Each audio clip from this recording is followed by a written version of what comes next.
Magandang araw po sa inyong lahat. Andito ako ngayon sa beach.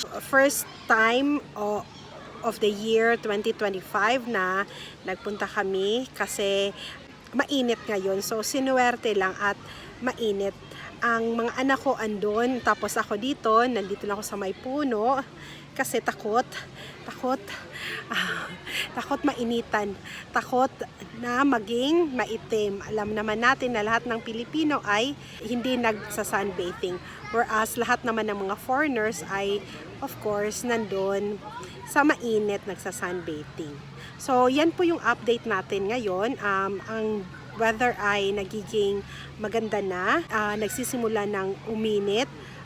Today is umabot ng 28 degrees. So, maganda kasi 28 degrees. Pero, ang forecast sa lugar namin is bukas uulan. So, bababa na naman yung temperature. So, this last 2 days lang yata na biglang mainit. Tapos, starting bukas, bababa na naman. So, magiging 24, pababa, 20. So, ganito talaga ang weather pagka spring.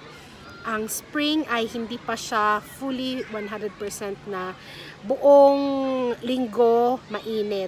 So may mga araw na mainit at may mga araw na malamig.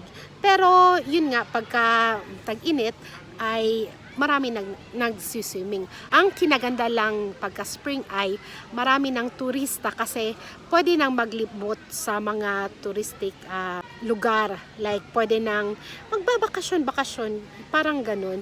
Pero hindi pa talaga 100 full. Kasi nakita ko nga kanina dito, normally pagka yung peak ng June, July, madami talagang tao.